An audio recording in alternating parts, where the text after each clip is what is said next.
ስሰግድ በቃ ተያዝኩ። ስሰግድ ኧረ መተት ነኝ። ምን አድርገው ነው የተባልከው? ኧረ ግደለ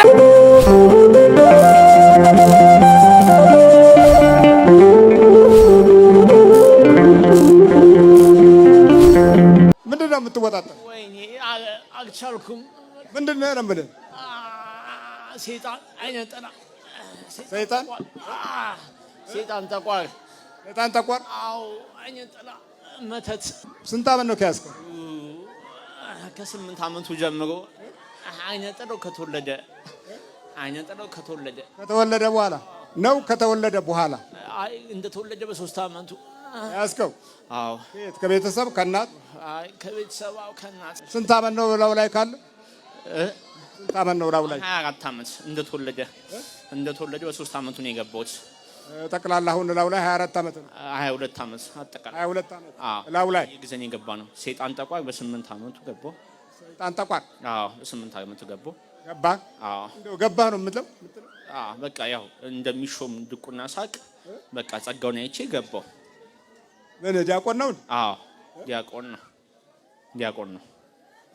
ዲያቆን እንደሚሆን አውቀን የገባው? አዎ አስቀድሜ ያወቅኩኝ ገባሁ። የዲያቆን እኮ ሰይጣን አይወጣም። አንተ እንዴት ተያዝክ? አዎ በቃ ያውን ተያዝኩ። ሁለት ወር ተያዝኩኝ። አሁን ሁለት ለምን በቃ ተያዝኩኛ። አስያዘኝ እንዴ ትምህርቱ አስያዘኝ። አንተ ስብከት አስያዘኝ። በቃ እንዴ ስሰግድ በቃ ተያዝኩ። ስሰግድ ተያዝኩ። በቃ ሲሰግድ ነው በቃ ሲሰግድ ተያዝኩ። በቃ ሲሰግድ አብረኝ ስገድ ይላል። በቃ ተያዝኩ። መስገድ አንወድም። በቃ አቃጠኝ፣ አንገበገበኝ። እሱ ይሄ ቀጠቀጠ እንዴ ቀጠቀጠኝ። ላተ እኮ የለም እኮ በቃ ቀጠቀኝ። ሁለት ወር በቃ። እንዴት አወቀ? በፊት አያውቅም ነበር? እንዴት ነው ያወቀ? ይቀድሳል በቃ ይቀድሳል። በቃ ቤተክርስቲያን ይሄዳል። ምንም ቤቱ ይገባል። አይጸልይም፣ አይሰግድም። የት ነበር የሚቀድሰው? አዲሱ ሚካኤል። የት? እዚህ አዲሱ ሚካኤል መርካቶ? አዎ አቶ ይስታያለሁ። ይጽፍ ነበር? አዎ ይጽፋል። አንተ በጣም 8 ዓመት 9 ዓመት ጽፏል። ምን እያለ? በቃ እሱ ጋር አትሂዱ መተተኛ ነው ይላል። እኔኑ ሲያናው ስርዓተ ቤተክርስቲያን ተጣሰ ይላል። ብዙ ሰው በቃ በከለ። ምን አለ? ያው ጽፈው እኔ እመጣለሁ፣ እኔ እጽፋለሁ። በእጁ ጎበዝ ጸሐፊ ስለሆነ እኔ እጽፋለሁ። ከዛ በኋላ በምን ላይ ጽፋሃል አንተ ጠቋር? አሁን እኮ በሱ ሳይሆን አንተን ነው የምጠይቀው። ፌስቡክ? አዎ ፌስቡክ ብዙ ተከታይ አለው። ብዙ ተከታይ አለው። ስለ አንተ በቃ በደንብ እጽፋለሁ። ሰው እንዳይሄድ ነው። ለምን ይደናል? ምን እያልክ ነው የምጽፈው? እስቲ ቁጥር 1 እንዴት እያልክ ነው የጻፈው? በቃ አንተ በቃ እሱ መተተኛ ነው። መቁጠሪያው መተት እያደረገ ነው። መቁጠሪያው ላይ በቃ መተት እያደረገ ነው። ይሄ ዘይት እያለ ደግሞ እሱ ቅባ ቅዱስ እያለ ቤተክርስቲያን እየተጣሰ ነው። ስርዓተ ቤተክርስቲያን በቃ እያልኩኝ እላለሁ እንጂ በቃ እሺ። ስርዓተ ቤተክርስቲያን ተጣሰ? አዎ። ምኑ ነው የተጣሰው? እስቲ አንተ ጠቋር ንገረኝ። በቃ ስርዓተ ቤተክርስቲያን ይሄ መቁጠሪያው ትክክል አይደለም። መነኩሴዎች ነው የሚይዙት። በቃ ደናግላን ነው የሚይዙት። ይሄ ደግሞ ዘይቱ ደግሞ ቅባ ቅዱስ ደግሞ በቃ ውስጥ ነው እንጂ የሚደረገው ከአን ብቻ ነው እንጂ የሚይዘው ምመን ዝም ብሎ መያዝ አይችልም። ያልኩ በቃ እኛ መገለጥ አንፈልግም። በቃ መገለጥ አንፈልግም። እንዲህ እያልክ ነበር የምትለው? በቃ እንገባለን። በቃ ሲገባ እንጠብቃለን። ይቀድሳል። ሲመጣ 1-3 ቀን እንጠብቅና ከ3 ቀን በኋላ ደግሞ እንገባለን። ሲቀድስ የት ነው የምትቀረው? ውጪ ነው። እቤቱ እቀራለሁ። ሲመጣ ከ3 ቀን በኋላ ትንሽ እሳቱ ረገብ ሲል ያው ሲቀድስ እንገበገባለን። ከዛ በኋላ ያው አይጸልይም።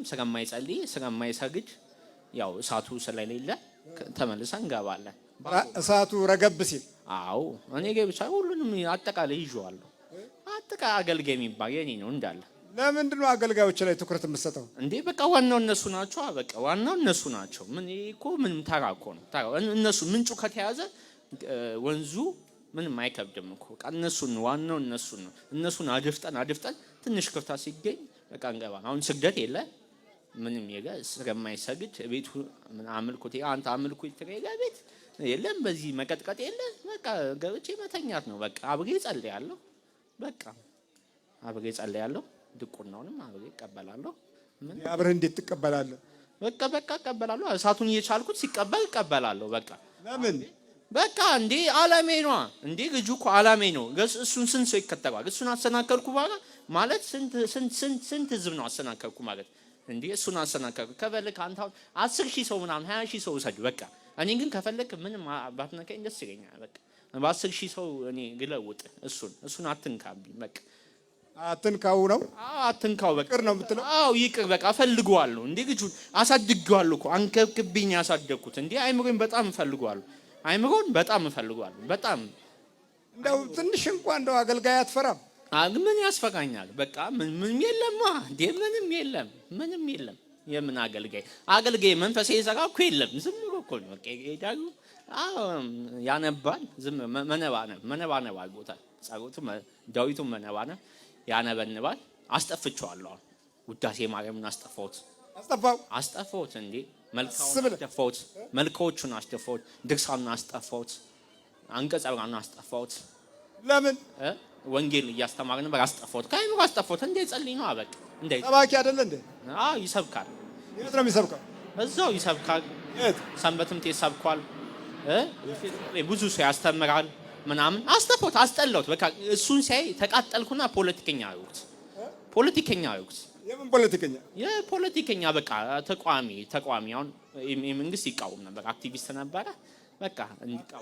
ከመንፈሳዊነት ወደ አክቲቪስትነት? አዎ በቃ አልፈልግም። ሰው እንዲያስተምር አልፈልግም። ሰው እንዲለውጥ። እሱ ደግሞ በቃ ቤተክርስቲያን ምናምን ይላል። በቃ እኔ ደግሞ አልፈልግም። አሁን ከዛ ጋሽሸው አልኩና ቤተክርስቲያን አስቀረውትና በቃ ኃይለኛ ፖለቲከኛ አልኩት። ጀርመን አስወስደው ነበር አሁን ፖለቲካ ሳይንስ እንዲያጠና ማለት ነው። በ35 ዓመቱ ባለስልጣን አደርገው ነበር። ባለስልጣን አደርገዋል። ማተውን አስበጥሰዋል። የዛኔ በቃ ያስፈርሰዋል። የዛኔ በቃ ይፈርሳል።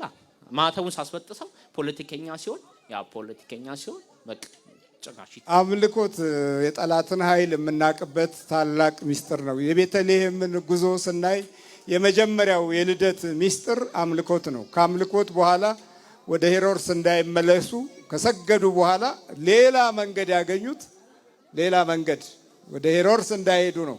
እኛ ከሄሮድስ ጋር ተጣብቀን ዘላለማችንን ያው በቃ ሁላችንም ሄሮድሶን ሲጠፋም ስናጠፋም እንደ እድል እየቆጠር ነው። ስንት ዘመን አለአምልኮት የቆየንበት ህይወት መናፍስቶች የኛ ልምምድ እንዲሆኑ አድርገናል። እነሱ እንለምዳለን፣ እነሱ እኛን ይለምዳሉ። ከዛ በኋላ ጠላትነት እየበረታ በደጁም ጠላት በውጭም ጠላት የሁለገብ ጠላት መጫወቻ እየሆን መጣን። ህዝቡን እንዴት ነው እኔ በተቃዋሚነት አለመረጃ ሰው በመንፈስ ተይዞ አንተ እንደገና እንዴት ነው ተቃራኒ ሆነ የምትጽፈው እንዴ? በቃ እንደዛ ነው። ሰው እንዲከተለኝ ሰውን ይዤ እኮ ገደል መክተት እኮ ነው አላሜ። በቃ እስቲ ለሱ ታየ። እስቲ ና ወደዚህ። እንዴት እንደሚያስጠለኝ እሱ እኮ ነው። እሱ ነው ይኸው እንደዚህ ያጋለጠኝ። እንዴት ነው ተቃዋሚ ነበረ? ብዙ አመት ወደ 8 ዓመት እርሶን እየተቃወመ ፌስቡክ ላይ ጽፏል። እና ፌስቡክ ነው የተገናኛችሁ? ፌስቡክ ላይ ነው ያገኘሁት። እና ከዛ ኢንቦክስ ላይ መልእክት ላኩለት። ለምንድን ነው የምትቃወመው? እና በስልክ ላናግርህ እያልኩ ከዛ በስልክ ማውራት ጀመር። ያው ኖርማሊ አያዳምጥም። እሱ ነው ዝም ብሎ ሁሉ ጊዜ የሚያወራው። ቶሎ ያወራል፣ አያዳምጥም። ብቻ ቀስ እያልን እየተግባባን መጣና በኋላ ላይ ያው ተገናኘን። ያለውን ነገር አስረዳሁት፣ እንዴት መስገድ እንዳለበት። አንተ ትክክለኛ አገልጋይ ከሆንክ እስቲ ስገድ፣ እስቲ ጸልይና ከዛ በኋላ ይሄ ነገር ውሸት እንደሆነ ታያለህ አልኩት። የአምልኮ ስግደቱን ሰጠሁት እና መስገድ አልቻለም። ከዛ እንዴት አገልጋይ ሆኜ መስገድ ያቅተኛል እያለ ከዛ ከራሱ ጋር እየታገለ መጸለይ መስገድ ሲጀምር ያው ምልክቶች እያየ መጣ። ከዛ በኋላ በቃ በደንብ መታገል ጀመረ። ግን እንዴት ነው ነገሩ? እኔ ብዙ ተቃዋሚዎች እንዳሉ አውቃለሁ። ቢሆንም ምንም የምከታተለው ነገር የለም። አንተ እንዴት አገኘው? ያው እኔ እንደ አጋጣሚ ነው ፌስቡክ ላይ በጣም እየተቃወመ ሲጽፍ በጣም እንትን አለኝ። ያገናኛቸው ማንም እኔ ላለይ ብዬ ስልክ አታንሳ ምንም በቃ አልቻለም። ሽባ በቃ አችልም ተባልኩ። ልቡን ደፍኘው ነበር። ማንንም አይሰማም ነበር። ደፍነዋለሁ በቃ ድፍን ማንንም አይሰማም። በቃ እኔ በጣም አውቃለሁ ማንንም አይሰማም። ብዙ ሰው እንትን ይላል ምናምን ነገር ማንንም አይሰማም። እሱን ዝም ብሎ ነው የሚያዳምጠው። በቃ ዝም ብሎ በቃ ግቡን ክፈት ተባልኩ። ጸልየንና በእግዚአብሔር ፊት ተንበርክከን ሰግደን የምንናገረው ነገር በሰዎች ሕሊና ውስጥ እንዲያድር ትልቅ ምክንያትም ይሆናል። እሱ የጸሎት ቤት አለው፣ የአምልኮት ሰዓቶች አሉት፣ የጸሎት ጊዜያቶች አሉት። በዛ መሰረት ብዙ መድከም አልነበረበትም። ትንሽ ነገር ሲናገረው መንፈሱ ይደክማል። ያ መንፈስ መድከም ማለት ደግሞ ልጁ የራሱን ሕሊና የማግኘት እድል ያገኛል። ሳንጸልይ የምንናገረው ዝም ብለን ያው አስቸጋሪ ነገር ነው። አንዱን መንፈስ መስበር መቻል አለበት። እሱ ሲነግረው ነው ልቡ የተከፈተው። በቃ እሱ ሲነግረው ልቡን ከፈተ። ለምን አንተ ያን ጊዜ መድፈን አልቻልክም? በቃ አልቻልኩም። ታኅሳስ 19 ነበር የሊቀ መላኩ ጊዜ ነበር። ክፈት ተባልኩ። ክፈትና ውሰደው ተባልኩ። ወሰድኩታ። ምኑን? በቃ እሱ ቢሮ ውሰድ ተባልኩ። ቢሮ ሄደ። ዝም ብሎ አዳመጠው። በቃ ልቡ ተነካ። ልቡን ስለከፈትኩ ልቡ ተነካ። ትምህርቱን ሰጠው። ይሄን ጆሮን እኮ ዘግቼው ነበር። ይሄን በዚህ በኩል ብዙ አይሰማም ነበር። ከዛ እሱ ሲሰጠው ሲያዳምጥ እንዳያዳምጥ አደረኩት። ስብከት በጣም መጽሐፍ ይወዳል። ብዙ መጽሐፍ ህብረተሰብ ካለ አንተ? አዎ ያው እሱማ በደንብ ነው እንጂ ምን ሆነ በደንብ ንስሐ ግቡ እያልክ አንተ መንፈስ ሆነህ የንስሐ ጠላት ሆነህ እንዴት ነው? አይሰማም። ስለማይሰማ ትናገራለህ? በደንብ እናገራለሁ። እስቲ ስበካቸው። የእግዚአብሔር ሰዎች እንደምን አላችሁ? አሜን። የእግዚአብሔር ስም ዛሬም ዘወትርም የተመሰገነ ይሁን። እንደዚህ እያልኩ ሰብካለሁ። አሁን ተያዘን፣ አፋችን ተለጎመ። አግብ ለጎምከን ቅድስት ድንግል ማርያም ንገራቸው አልልም። እንዴት እሱ ሲሰብክ የነበረውን ተናገረ። እሱማ ይላል በላ ታዲያ ቅድስት ድንግል ማርያም አልልም። እንዴት እሱ ከፈለገ በፊት ትላል ነበር እንዴ? በቃ አልልም። አሁንማ ተያዝኳ። በፊት አያምኑማ። በቃ ዝም ብሎ እንደ ያለ እምነት ነበር የሚሉት። ያለ እምነት ስለሚሉ እንደፈለገ ነው። በቃ ያነባሉ እኮ ጸሎትም ካደጋው ግን ያለ እምነት ዝም ብሎ በቃ እንደ መነባነብ ያነበንቡታል። ማነብነብ ነው። በሙሉ አገልጋይ ያነበንባል። እሱ አያቃጥልም። አሁን ውዳሴ ማርያም በቃሉ ይዞ ሰው ካላመነ እንዴት ያቃጥለኛል? ሰው እኮ የሚያምነው ነገር እኮ ነው የሚያቃጥለው። ይሄ አሁን ገቶ እኮ ነው የመቃጠል የጀመርኩት። አመነ። እሱ ሄደ፣ በደንብ አዳመጠ። ያንተን ትምህርት ሲሰማ ሬዲዮ አቢሲኒያ የምትለውን ሲሰማ ከፈትኩት። ይሄን በቃ አልቻልኩም። ከፈትኩት ነው ተከፈተ ነው በቃ ተከፈተ። ይሄን ለቀኩታ። በቃ ኑሮውን ለቀቁ። ያው በቃ እንዴ እየደወለ በየቀኑ አንድ ሰዓት ይገተክታል። ይሄን ለቀቀ። በቃ ለቀኩት። በቃ ተቀጠ በመቁጠሪያ እንዴ ታዲያ በቃ እሱ በመቁጠሪያ እንዴ ማታ ይሏል እንዴ እኔ ጀግባ አልቻልኩም። ሲሰልድ አልቻልኩም። በቃ አልተመረከክ። ስንት ናችሁ? 303 ባጥናው ከሰውነቱ ላይ እንግዲህ ዲያቆናቱ በዚህ አይነት መንገድ በሚያዝበት ጊዜ ያደቆነ ሰይጣን የሚባለው ታሪካዊ ገጽታ አንዱ እንዲህ ነው። ያደቆነ ሰይጣን ሳያቀስስ አይለቅም ይባልና ከዛ በኋላ ያለው ነገር ብዙ መዘዝ የበዛበት እና የተወሳሰበ ሕይወት ከዛም በላይ የምንኖርበትን ክርስትናም ጭምር ዋጋውንና ተስፋውን ስናደክም እንቆያለን። ክርስቲያን የሆንበትን ዓላማና አገልጋይ የሆንበትን መንፈሳዊ ተስፋ ይጠፋብናል። ለምንድን ነው እኛ አገልግሎታችን የማይባረከው ወይም ደግሞ ተስፋውና የቃል ኪዳኑ ኃይል የማይገለጠው ብለን ለማሰብ ጊዜ እናጣለን እና ልማድ ብቻ የሆነና በልማድ ጠላቶቻችን ትልቅ ቦታ ይይዛሉ። ልገለው ነበርኩ አንድ ቀን ሲቀረኝ በልቧት ነው ተከሰውነቱ ከእናቱ የመጣ ነህ ከአባቱ ከእናት ሌላ መተት የደፍተራ ምናምን የገባም የደፍተራ አለ መተት የጥንቋይ አለ። አልቻለም ግን ወጣ። ወዲያው እንደገባ ወጣ። በልባት ነው ተከሰሉ። በእምነት ሆኖ መጥራትና እንዲሁ ልማዳዊ ሆኖ መጥራት መካከል ልዩነት አለው። እያመለክ ስጠራውና እንዲሁ ደግሞ ሲሆን ጥሪው መካከል ልዩነት አለው። እዳለኝ እኮ እሱ ጋር ምንድነው ታዲያ? እቅድ የ60 ዓመት እኮ እቅድ እኮ ነው ልጁ ጋር ያዝኩት። የ60 ዓመት ምን ልታረገው ነው? በቃ አይምሮን ነው ያዝኩት። በጣም በቃ ብሩ አይምሮ አለው። ጂኒየስ ስለሆነ አይምሮን አደነዘዝኩት። በደንብ ያዝኩትኝ። በኋላ ፖለቲከኛ አድርጌው ህዝቡን ግነደው ነበር። በሱ ትልቅ ስልጣን እንሰጠው ነበር። ሞኝ ይህን ተከተለ። በቃ አንተን ሲያይ ያው ተጋለጠ። ቪዲዮውን ሲያይ በቃ አልቻልኩ። እየተቃወመ ቢያይ ኖሮ አትጋለጥም። አዎ አረ እየተቃወመ ስንት ጊዜ አይቷል። አንተን ቪዲዮ ሲያይ እንትን ነው የሚፈልገው። በቃ ይሄ መቁጠሪያማ እንትን ነው። ይሄማ ዝም ብሎ ነው በቃ። እቺ አያት አስማት ነው ታዲያ። አደገማ እሱ አወቀው ራሱ ገዝቶ እዛው አስባልኩ ቤተክርስቲያን አየው ራሱ ነደድን። ያው ይሄ መቁጠሪያ በጣም ስለሚቃወም ችግር የለም ከሌላ ቦታ ገዝተህ አስባርክና በዛ ቀጥቅጥና ያንን ውጤቱን ታየዋለህ ብዬው ሌላ መቁጠሪያ ገዝቶ ነው የተጠቀመው። ከዚህ አይደለም የገዛው ከሌላ ቦታ ከራጉኤል ቤተክርስቲያን። ከዚህ ከሆነ ደግሞ የተቀባባ ነገር ነው ወይ ምናምን ነው ይልና ሌላ ትርጉም ይሰጠው ነበር። አዎ እንደዛ ስለሆነ ያው ያንን ነገር ስለምረዳ እሱ ትልቁ መጀመሪያ የሚቃወመው ኖርማሊ መቁጠሪያውን ነው። ስለዚህ የዚህን ደግሞ ያው ይሄ የእግዚአብሔር የጦር ዕቃ ነው። ይሄ ነገር እንደዚህ አድርገህ ከተጠቀምክበት ታየዋለህ። መንፈሱ ራሱ ሲለፈልፍ ሲናገር ትሰማለህ አልኩት። ያው በጣም በአጭር ጊዜ ውስጥ መናገር ጀመረ። ሊቀጠቅጠው ሲል ራሱ ይሰድበዋል። አንተ ውሻ እንዳትነካኝ ይለዋል። በኋላ ላይ በቃ ያን ነገር ሲሰማ እየበረታ እየጠነከረ ሄደ። ውሻ አልከው? አዎ እንዴ ሰደብኩት ሙልጭ አድርጌ። ለምን ሰደብከው? በቃ እንዴ አበሳጨኛ። ገምን ትነካኛ ገብዬ እንድነካ አልፈልግማ። በቃ ቤተክርስቲያን ውስጥ ሰው ማንም እኮ አይነካኝም። ማንሰግደው እንዳንነካ ያገ እንዴ በቃ በአመት አንዴ እንሰግዳለን። የስግደት ቀን ይሰግዳሉ። ሲሰግዱ እንኳን እኮ በሰዓቱ እኮ አይሰግዱም።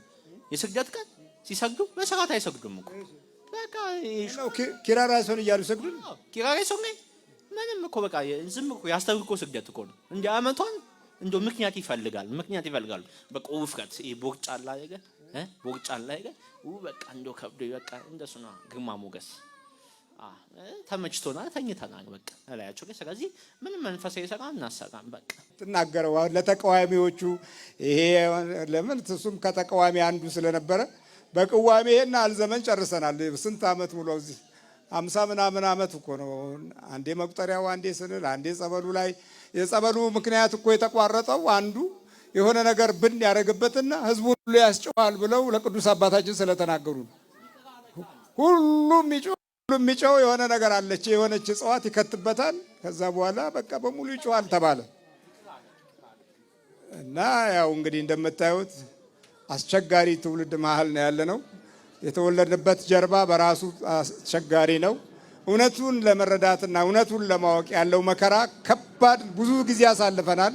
ከባድ በሆነ ሁኔታ ስንት ዘመን ከአንድ ቦታ አንድ ቦታ ሲያሳድዱን፣ ከአንድ ቦታ መድረኩ በሙሉ ማሞቂያ ነገር ማዳበሪያ ሆኜ የኖርኩበት ጊዜ በጣም ብዙ ነው።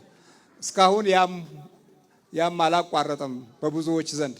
ግን ምንም የሚያመጡት ነገር የለም። እነርሱ ጋር ካለው ይልቅ እኛ ጋር ያለው ይበልጣል። እውነት ነው። ይሄ የተስፋው ቃል ሁል ጊዜ ያቆመናል። በልተዘግባጥ ነው ተሽ አንተም ብሏል እኮ ይቅርታ ሲል ተናደድኩኝ። ገና ነው በስልክ ነው እሱ ጋምን በስልክ አይገርም። ፌስቡክ ላይ ጻፋ ይቅርታ መመገርማ ይቅርታ ሲል በቃ ተቃጠልኩ። እኔ ብቻ አይገርም አጠቃላይ ያለ ነው በሙሉ ተቃጠልን። ከተማው በሙሉ እሱ ችግር ተናደድን። የእሱ ተቀጣዮች አልተንጫጩም እንዴ? በደንብ ነው የተንጫጩት። ከዛ ቤተክርስቲያን ቀረ። በመቋሚያ አስቀጠቅጠው ነበር። ገምን ጻፍክ ተብሎ ይቅርታ ስላለ ገምን ጻፍክ። ነግቱ ሙሉ ሲደውሉበት ነበር። ምን እያሉ በቃ ገምን ጻፍክ ገምን ይቅር አልክ እንዴ? ለምንድን ነው ማለት ነው? በመተተኝነቱ ጸንቷል። በቃ ምንም የለባሽ እውነተኛ ናቸው። እኔ በደንብ ተረድቻለሁ። የራሴን ወሲ ለምን አልክብረው በቃ ይደበድቡት። እሱ ጠፋ እንጂ ቤተክርስቲያን ላይ በመቋሚያ ራስ ይደበድበው ነበር። አልባት ናውጣ ከዚህ ተዘጋጅ አፍላውታ እንግዲህ መተቱ ይኸውልህ ይሄ ነው። አዎ አልቻልኩም። ወይኔ አዎ አውቄዋለሁ። በል ተዘጋጅ።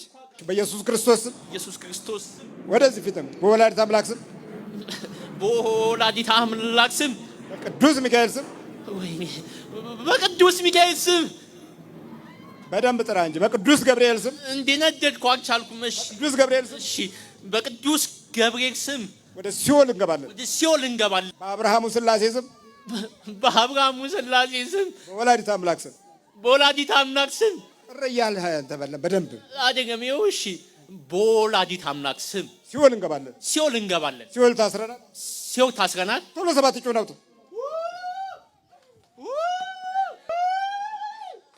እግዚአብሔር ይገስጽ።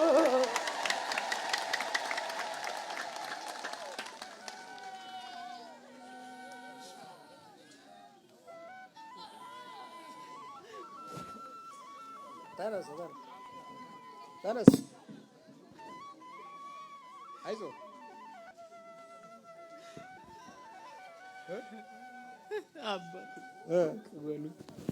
ይቀበሉኝ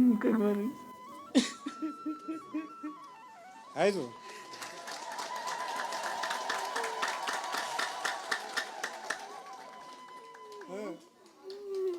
ምን ነው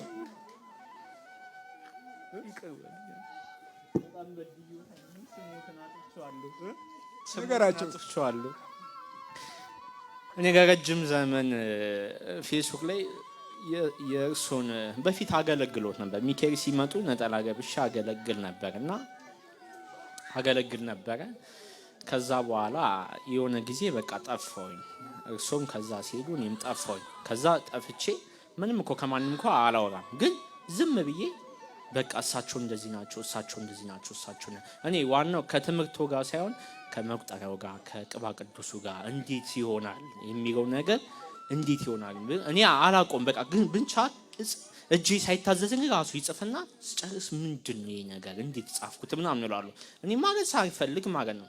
ከዛ በቃ አንዳንድ ጊዜ ዩቲዩብ ላይ አያለው ምናምን ቪዲዮትን ሲያየውና ከዛ በቃ ውስጥ ያለቅሳል። ምንድን ነው ምናምን ሁለት ሰው ሆነ ማለት ነው። በቃ ሁለት ሰውኛው በቃ የሆነ ሰዓት ላይ ራስ ይሆናል እንትን በቃ ሁለት ሰውኛ ማለት ነው። እና ምንም አላቆም ብቻ በቃ ከዛ ቤተክርስቲያን እንትን ነበር አገለግል በደምብ ሳገለግል ምናምን ነገር እቀድስ ነበር። ወደ ሁለት ዓመት አካባቢ ከቅዳሴ አቆምኩኝ። ግን ትምህርት አስተምር ምናምን ነበር። በማግ ፖለቲካ ውስጥ ገባሁ። በቃ ምንም በማላውቀው ፖለቲካ ውስጥ ገባሁ። በቃ ደንበኛ ፖለቲከኛ ሆኜ መንፈሳዊ ነገሩን ምግፍ አድርጌ አልጸልይ አልሰግድ በመሃል ወንድሜ ታዬ እሱን አገኘሁት። እሱን ሳገኘው ነገረኝ፣ እየደወለም ነገረኝ። በፌስቡክ ተገናኘን። ቆይ እሳቸው እንደዚህ አይሉም እያለኝ ሲነግረኝ እንቋይ ነው የምትለው በቃ ጽፍ እንደው እንዴት ነው? አዎ ይሄ መቁጠሪያው ላይ መተት አለበት። በቃ መቁጠሪያው ላይ መተት አለበት። በቃ ይሄ ነው። አዎ በደንብ ነው የምጽፈው። በደንብ ነው የምጽፈው። እንዳየ መተቱ ነው። እንደውም ስጽፍ እኮ ብዙ ላይክ እኮ አይመጣም። የእርሱን ስጽፍ ወደ 1000 ምናምን ላይክ ወደ ስንትና ስንት ሼር በቃ ሼርና ላይክ ይበዛል። በጣም ብዙ ማለት ነው። እኔ ከሌሎቹ በፊት ነው እንደውም ቀድሜም እንትን ፌስቡክ ላይ ሰገርሶ መጻፍ መቃወም የጀመርኩት ማለት ነው። ከዛ እሱን ሳገኘው እሱ በትዕግስት አሳየኝ። ቤት ሞክረው አለኝ። እሺ አልኩት። መቁጠሪያውን ገዛው። እዛው ቅባ ቅዱሱን የወይራ ዘይት ገዛው። አስባረኩኝና ቤቴ መሞከር ጀመርኩ። ስሞክር ስሰግድ ስመታ በቃ የተለየ ስሜት ይሰማኝ ጀመረ። ምንድነው ይሄ ነገር ምናምን ያልኩኝ ለእናቴ ማሳየው። እሷም መዳን ጀመረች፣ ደህና ሆነች። እኔም ደህና መሆን ጀመርኩኝ። ከዛ ጆሮዬ አይሰማም ነበር ብዙ ጊዜ። አሁን በደንብ ነው የሚሰማው። የእርሶን ትምህርት ሳዳምጥ በኤርፎን መጀመሪያ ቀን 1-2 ቀን እምቢ አለኝ። በሶስተኛው ቀን በቃ ለቀቀኝ። አሁን አንተ እየተቃወምክ ተቃውሞን የበለጠ እንዲጨምሩ ላደረካቸው ምን ትላቸዋለህ? እኔ ልክ ያን እሱ እንትን ካገኝ በኋላ በቅርቡ የእርሶን እውነተኛ መሆኑትን በደንብ ይቅርታ አድርጉልኝ፣ መመገርማ እውነተኛ ናቸው ብዬ ጻፍኩኝ። ከዛ ለማገኘው ሁሉ ስለ እርሶ ትምህርቱን እልክላቸዋለሁ። ትክክለኛ ናቸው፣ ከስህተታችሁ ተመለሱ፣ ያሳሳትኳችሁ ተመለሱ ብዬ ቤተክርስቲያንም ይደውልኩ ነግራቸዋለሁ። ያው ቤተክርስቲያን ዛቱብኝ። ምን አሉ? በቃ እንዴት ትጽፋለህ? እንዴት ትክክለኛ ናቸው ትላለህ ብለው ያው በጣም ዛቱብኝ። ምን አሉኝ? ከዛ መንፈሱ ውስጡ ነገረኝ ማለት ነው። የእርሶን ቪዲዮ አንድ ቀን ሳይቆጭ ቢሮ ውስጥ መንፈሱ ነገረኝ። በቃ እኔ ነኝ ያለው ታሪክ ምን አለኝ፣ ሰደበኝ፣ ሙልጭ አድርጎ ሰደበኝ። ውስጥ ነው የሚሳደበው? ውስጤ ሙልጭ አድርጎ በደንብ ሰደበኝ። ከዛ በቃ በደንብ ሰደበኝ።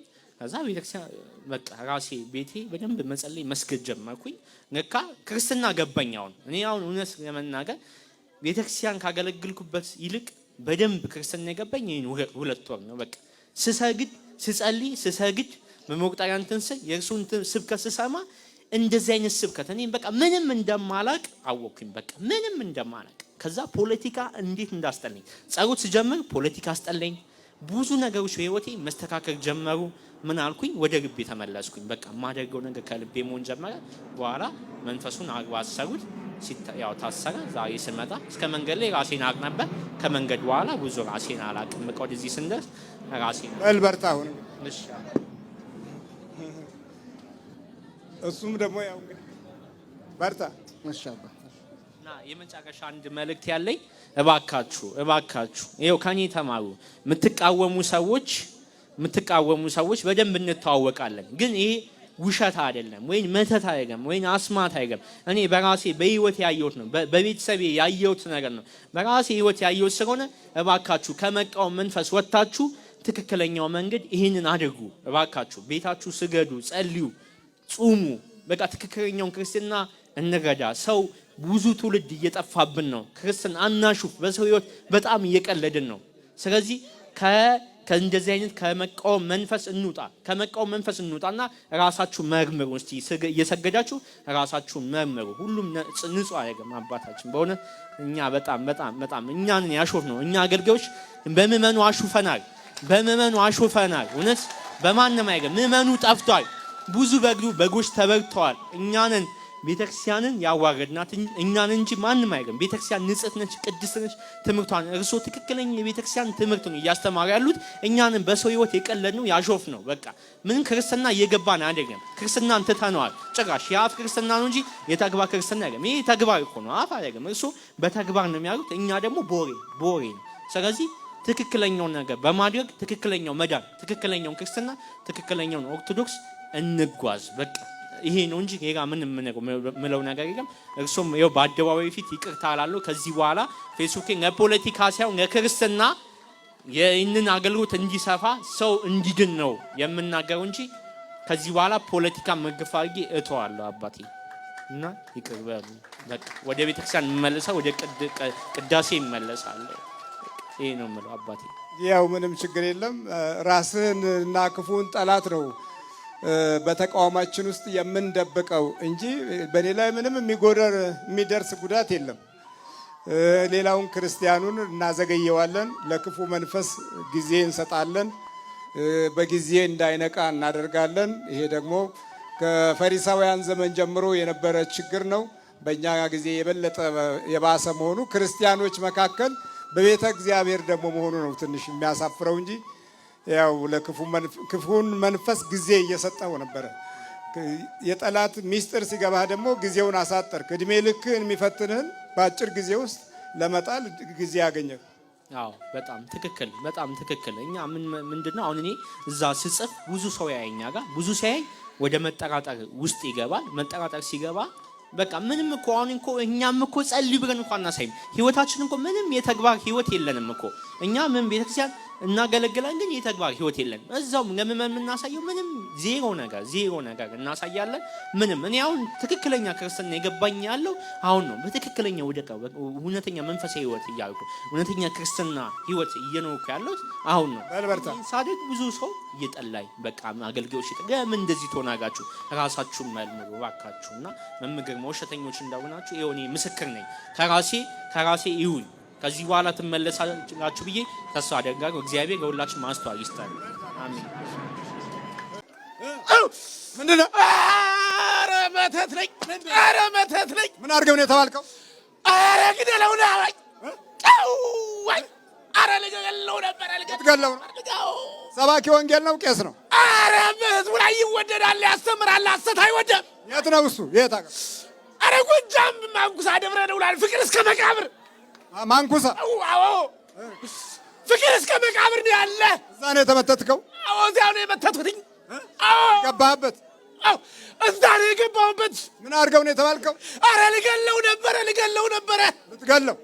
አዎ የኢትዮጵያውያን ቋንቋ በዚህ ዘመን ውስጥ ግደለው፣ አፍዘው፣ አደንግዘው የህብረተሰቡ እና ደግሞ ትንሽ ጠጋ ብለው ከክፉ ኃይል ጋር የሚኖሩ ሰዎች ቋንቋ ሲሆን በመሪ ደረጃም ደግሞ ይህንኑ ዘመን ስንገፋው ቆይተናል።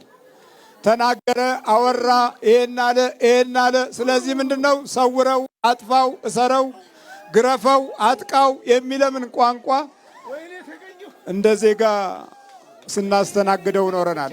እንደ ሀገርም እንደ ህዝብም ሲመረን ሲጨንቀን መናገርን ስንፈራ የኖርንበትን ጊዜ ልናስታውሰው የሚገባ እውነት ነው።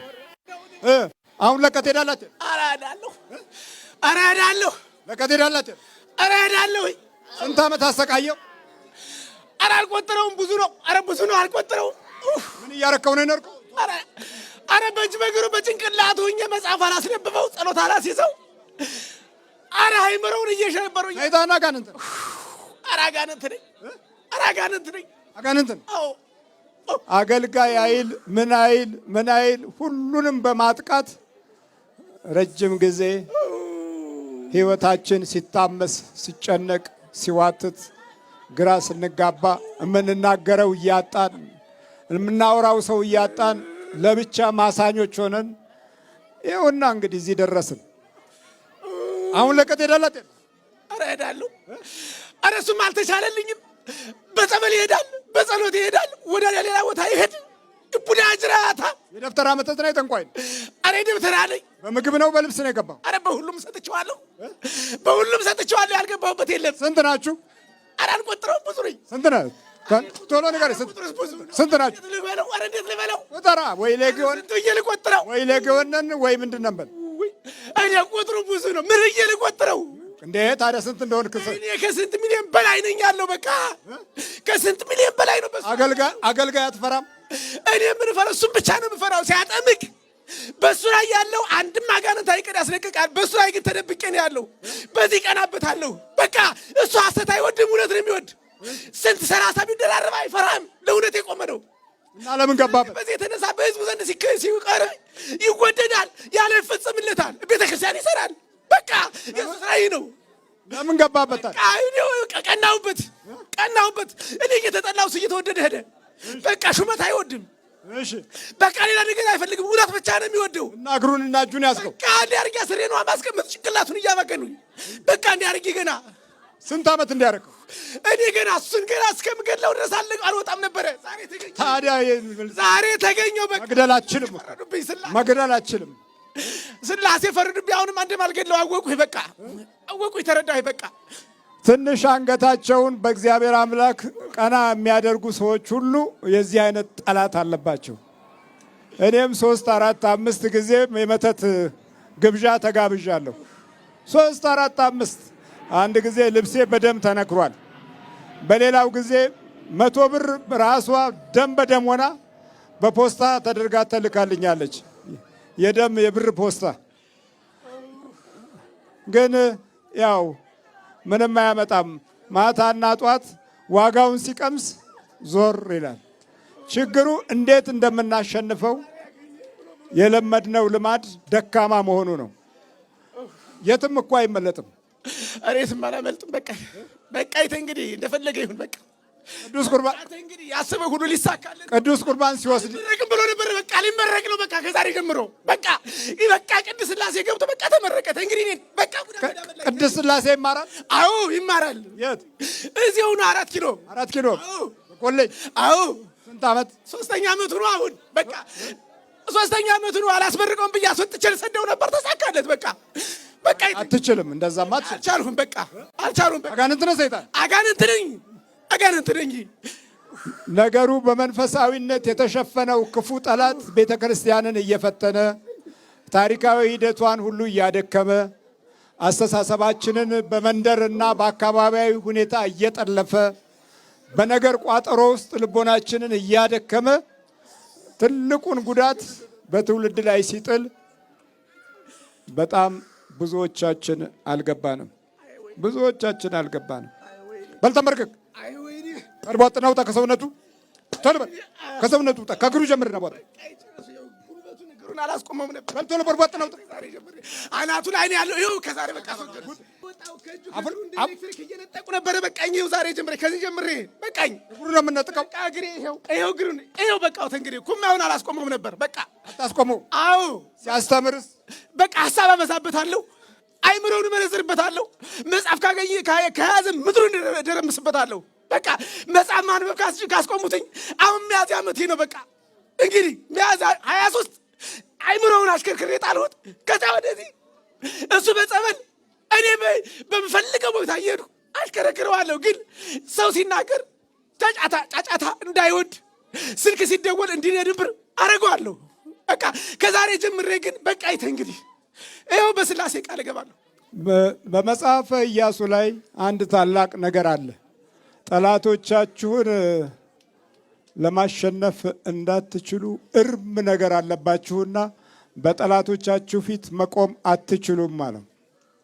ዛሬ ብዙ ጠላት ዙሪያውን ከቦን በጠላቶቻችን ፊት መቆም እንዳንችል ያደረገን ብዙ እርም ነገሮች ስላሉ ያ እርሙ የቤተ ክርስቲያንን መንፈሳዊ ኃይል ከአገር አልፎ ወደ ሌላው ዓለም እንዳይሄድ የባህሪያችን ምቀኝነት፣ የተፈጥሯችን ክፋት፣ የዲያብሎስ አሰራር መንገስ የቤተ ክርስቲያንን ጉዞ እንኳን ለዜጎቿ ለሌላው መትረፍ ሲቻል ለዜጉ እንኳን አልበቃ ብለን በረከታችን አልወጣ አልገለጥ ብሎ መገለጥ ሲጀምር አንዴ ሱዳን አስማት፣ አንዴ ናይጄሪያ፣ አንዴ መተት፣ አንዴ ጠንቋይ፣ አንዴ ቃልቻ እያል እያወክን ብዙዎች የሚድኑበትን መንገድ እየዘጋን እያዋረድን የስሙን ክብርና ኃይል እያቃለልን በየትኛው ሞገሳችን ታዲያው በጠላቶቻችን ፊት እንቁም? ስለዚህ ክፉ ትውልድ ከሰይጣን ጋር የሚያደርገው ህብረት አይሎ እንዲህ አይነት ግፎች ቢፈጸሙ የሚያስገርመን አይደለም። በልቦጥ ነው ተከሰምነቱ ተዘጋጅ። አብላውጡ ስንት ናችሁ? እኔ ከ3 ሚሊዮንም ከ4 ሚሊዮን በላይ ነኝ። በቃ ተዘጋጃ። በቃ ተዘጋጅቻለሁ። ሁላችሁ ከነጭፍራ ከነሰራዊ የሚጀርም ጠቅልዬ በቃ ጠቅልዬ ነው አደፍጣለሁ ምናምን አይሰራም። እንዲያው አልቀርም። ተንግዲህ እሱማ አያስቀምጠኝም። ጸሎተኛ ነው። ድርሳነ ሚካኤል አያስታጉልም። ሁለተኛ አጠገቡ ትደርሳለህ። አልዞርበትም። ለመሆኑ በምንድን ነው የገባው? በልብስ በምግብ? እኔ በምግብም በተልኮም በመተትም ገብቻለሁ። በጫማ ካልሲ በሁሉ የጫማውን ሶል ወስጃለሁ። በቃ እንዲህ አይነቶች አብዛኛው በጫማ ካልሲ በምናምን። እኔም ካልሲዎች ይጠፉኝ ነበረ። በኋላ ሲጠፉኝ በረባሶ ገዛሁ። ቢቸግረኝ በረባሶ። አሁን በረባሶውን አይወስደው ካልሲ ይጠፋል። በሌላው ጊዜ ተቆርጦ አገኘዋለሁ። አይጥ በልቶታል የሰው ብዬ ወረውራለሁ። የሰው አይጦች ብዙ ናቸውና። በል ተዘጋጅ። አብላው ከእግሩ ወጣሁን። በጣም ተዘጋጅ። በኢየሱስ ክርስቶስ ስም በወላዲተ አምላክ ስም በታላቁ በሊቀ መላእኩ በቅዱስ ሚካኤል ስም ለዘላለም ሲኦል ታስረናል። በናዝሬቱ በኢየሱስ ክርስቶስ በወላዲተ አምላክ ስም በስላሴ ስም ሁላችንም ለቀን ሲኦል ታስረናል። ቶሎ 7 ጊዜ ጩኸን አውጡ። 7 ቶሎ በል። አንዳንዴ እንዲህ የቤተ ክርስቲያን ሰዎች የሚጮሁ እንጂ ህዝብ ብቻ ነው እንደሚጮሁ እንዴ? ጩኸቱ የአጋራችን ነው።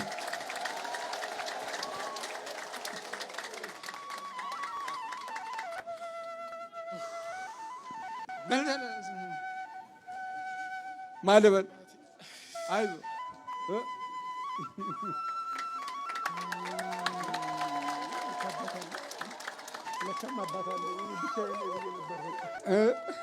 ብቻዬን ብዬ ነበር። አባት አለኝ። በቃ እንግዲህ እስከ መጨረሻው እታገላለሁ። አባቴ አይዞህ። ማነው ስም? ቀሲስ ማርልኝ ሌው። ቀሲስ ማርልኝ ሌው። አዎ እሺ፣ በርታ። ያው እንግዲህ ይሄ ትልቅ ነገር ነውና፣ እሺ። ብዙዎቹ አገልጋዮች በዚህ በክፉ መንፈስም ተይዘው እንደይሽሎከለካሉ፣ ከነጥቃታቸው ይኖራሉ። ግን የበለጠ ደግሞ ይሄን ጠላት ለመጣል እንደዚህ እንደው እንትን ሳትል ከጠላት አቅምና ጉልበት በላይ ያንተ መዳን ፍላጎት እዚህ መድረሱ ነው አስደሳችሁ። አዎ ዛሬ እግዚአብሔር መቼም እንግዲህ በእርሶ ላይ የሚያደረ ጸጋ የእግዚአብሔር መንፈስ የቅዱስ ሚካኤል ኃይል እዚህ እንድመጣ ያደለኝና የጋበዘኝ በሁለቱ ወንድሞች አማካኝነት ነው። ምክንያቱም ሌትም ቀንም ሳለቅስና ስወድቅ ያዩ የነበረና እነ መምህር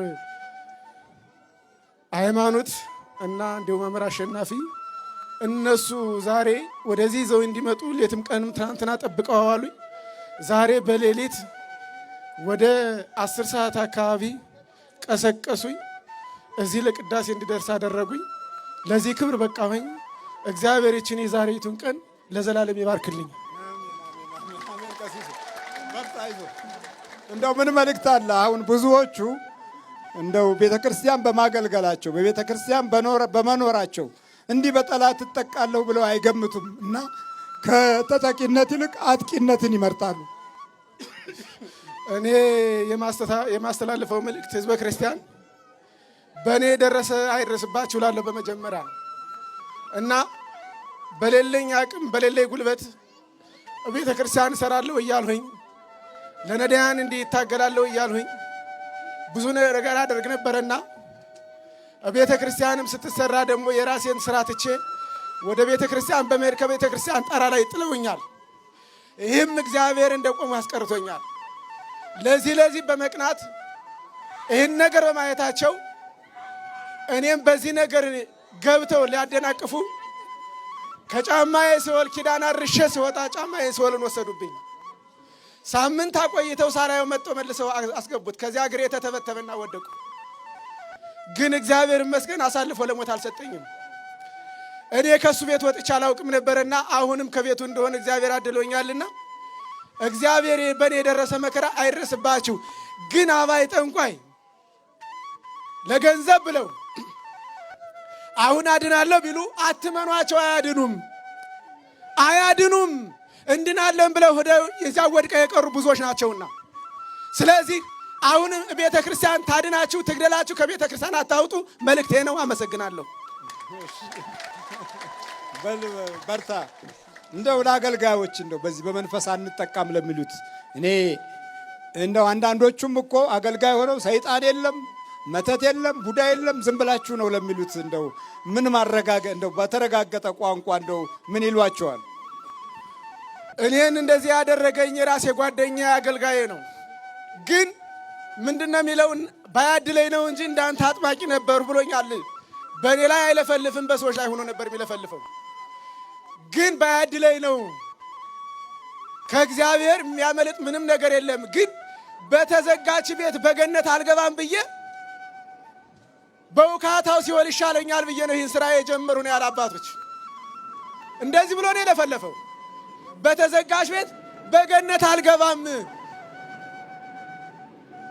ቦያ ሰፊ በሆነው ወይም ውካታ ባለባት በሲኦል እገባለሁ። መሐላውም ይሄ ነው። ስለዚህ እንደማያድነን አውቀን አባቶችም ቢሆን የእግዚአብሔርን ስራ እንስራ ነው ምን መልእክቴ ነው። እሺ ቀሲስ፣ እሺ ቀሲስ እግዚአብሔር